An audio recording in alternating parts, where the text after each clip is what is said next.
What's up, guys? So I just stopped for gas. I'm still on my way. I got a while to go, so I figured I'd get on here. I'm sipping on a low carb Monster.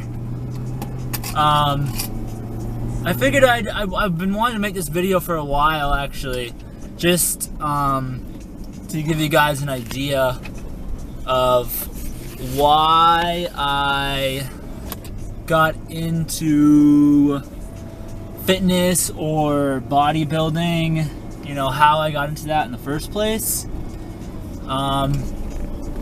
That's actually a funny story. So before anything, when I was in high school and stuff, I was actually really big into skateboarding, and I skateboarded all the time up until, you know, like all throughout high school basically.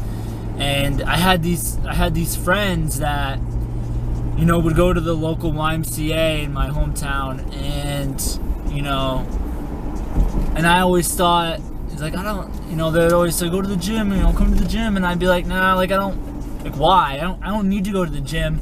I had out in my garage, it had like an upstairs part. We had like a hot tub and a pool table. We just had a little like a fitness equipment. We had like an ab roller and a pull-up bar, and I was like, you know, this is all I need. So I would like go out there and, you know, I would do like pull-ups and just ab training and stuff like that for you know, a while. And then, you know, I was also really big into basketball. Basketball was like my main thing. That was my sport. You know, I love basketball. I've been playing basketball since I was like 9 years old.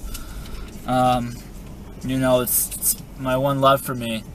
And around junior, senior year, end of junior year, you know, I was like, I want to get better for basketball, because that was what I wanted to do. I wanted to play basketball. So I was like, I'm going to start hitting the gym, because I played, you know, I was a big man, so I'm tall, so I played center, and I wanted to get, you know, big and bulky so I could push people around in the paint, you know.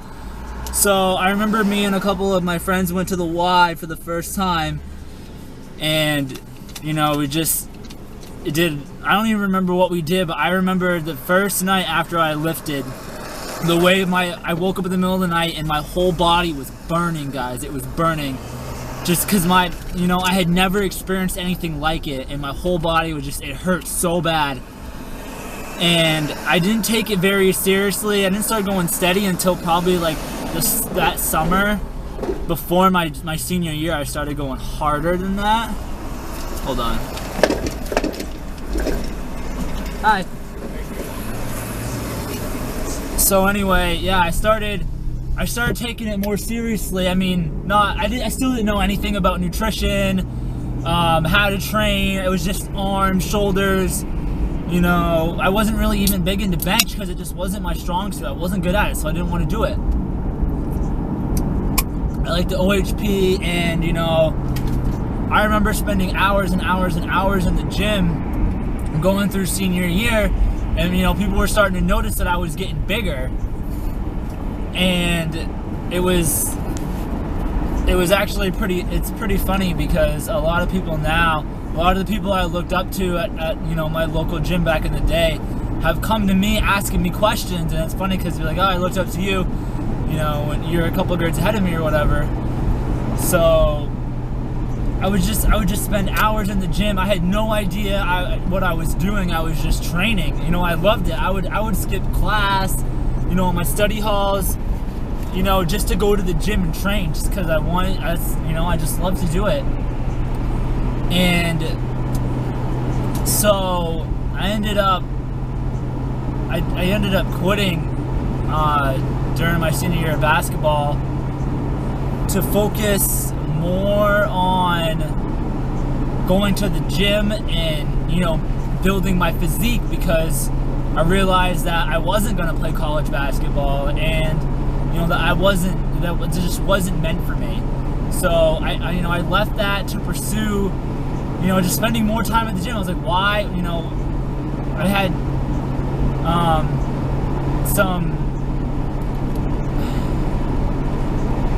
me and the head coach, we didn't see eye to eye, and I was like, why am I doing this, you know, when I could be spending more time at the gym?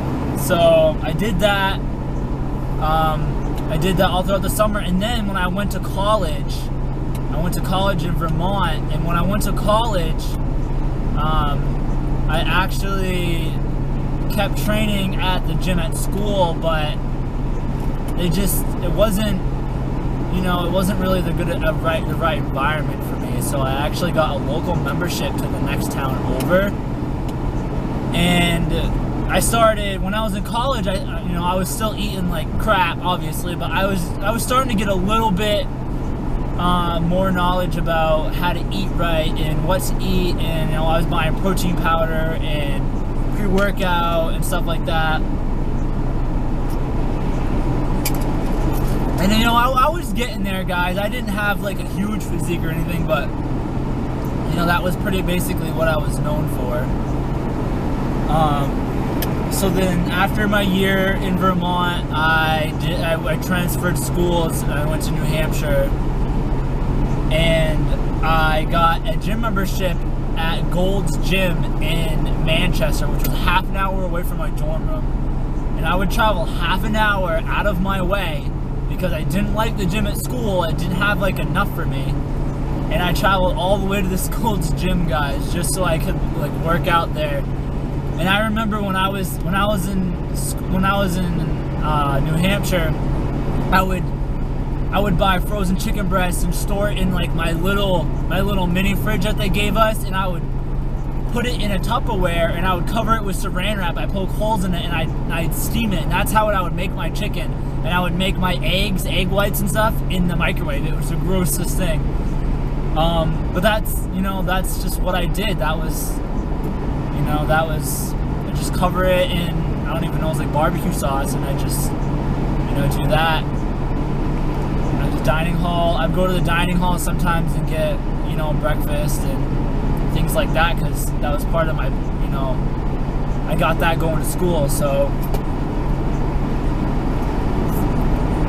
And then, after I left college in New Hampshire, once I was still in the second semester, guys, I started, this is gonna sound really bad, but I started slacking on my studies, and I got into this really bad habit of staying up all night and sleeping all day. And once I realized that I couldn't afford, because I had no job, and once I realized I couldn't afford to go to that gym anymore, I had to get a $10 Planet Fitness membership, which was walking distance from my school. And I remember walking there late at night, through the winters and stuff, just to go to Planet Fitness. And I would stay up all night watching, these YouTube videos, like people like Greg Plitt, and, just motivational stuff. And I remember listening to that, and it was really weird. I was training at Planet Fitness, and I remember I had this dream one night that I was in a bodybuilding show and I got second. And I woke up the next day with like this new fire, and I was just like, this is what I want to do. And I actually think I owe a lot of that to Greg Plitt.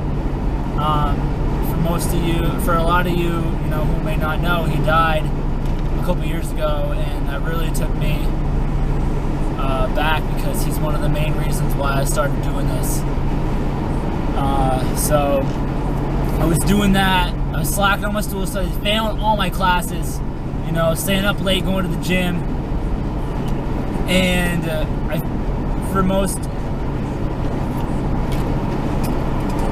you would imagine, I flunked out, and I found out that my girlfriend was pregnant with our daughter, so I finished the semester and I moved to Massachusetts to see her through the pregnancy. And we lived in her grandparents' basement. And at the end of 2012, I started doing like a serious bulk. I was just eating, I didn't know how to bulk. I was just eating, a bunch of high fatty foods. I put on a lot of body fat. I weighed like 220. And then in 2013, I was like, I actually originally planned to do it in 2014, and then I said, fuck it, I'm gonna do it 2013. It's gonna be my year. I had no idea what I was doing. So I looked up coaches in my area, and I found a coach who was actually not too far from me. His name was Steve. He was a bodybuilder. He was a little older, and I would go over to his house, and you know, we would do posing, and he would, you know, test my body fat percentage, and just go over meal plans and foods, and he basically prepped me through my first show. And all throughout 2013, I was just dieting. I was doing cardio, and I was training, obviously. And then I did my first show in July, and I came in at like 5% body fat, weighing like 180 in the teen division, and I lost. I got 5 out of 5. So, and my coach actually came to that show to support me. And I remember after my show, I was so devastated, guys. I was heartbroken. I had put so much work into it, you know, all the cardio and the training and the dieting and, you know, just everything. And just to lose. And it felt like it was all for nothing.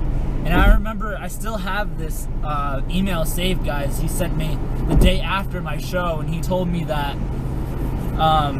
just to keep my head up, and that, you know, if I, you know, took my physique to the next level, that I could be one of the best bodybuilders that he's ever, you know, seen.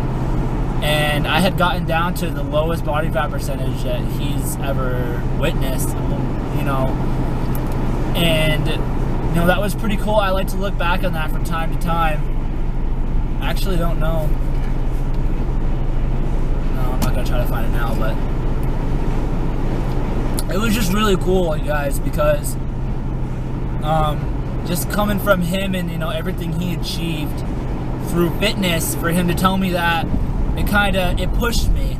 And that's what pushed me to do the next show, which I'm really glad I did. I did another show 2 months after that. And it was funny because I dropped doing all my cardio, and I learned a lot more about, you know, how to diet and what foods to eat. And I came in at my next show, and I was, you know, just the best physique that I've ever had. I remember, like, every night going to bed, I could see my abs, and it was crazy because I'd never seen my own abs before. You know, when I was a kid, I was scubby. Like, I was skinny, I had skinny arms, but I was like a chubby belly. You'd always see me walking around, like, trying to suck in my gut, because I was just self-conscious. I'm a really self-conscious person. So I was just like, to see the fat melt off me was just, it was crazy, guys. I can't explain the feeling. This time around, it's a little different because I kind of expect it. So, you know, I'm not really like, whoa. But when it first happened, it was so cool. And I did my next show back in my back here in Maine. And I ended up crossing over into 2 classes. It was the novice and the open tall, and I got 4th out of 8, and I got 4th out of 9. And I remember just when they called my name for, you know, because they go from 1 to 5. 1 to 5 get to go out and receive awards, and, you know, the rest they don't. So when they called, you know, the 5th spot, and I was like, man, like, it's like, I hope to God it's not me, because I don't know if I would have been able to do it getting last again after getting last in my first show.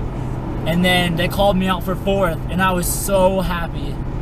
I mean, all the hard work and everything that you put into it just to hear your name called and to go out there, it's amazing. It's an amazing feeling, guys. I can't explain it. And then to get 4th out of 9 in the other class, it was you know, I was on top of the world. I was pumped. And then I did another show 2 months after that, and I was so drained. I didn't get to go out, I didn't get to walk out or receive anything. I got a medal for just, I don't know if it was a participation medal or what it was, but I got 9, and there were 16 people in it was a huge class, a huge division, 16 people in it. It was crazy. And I played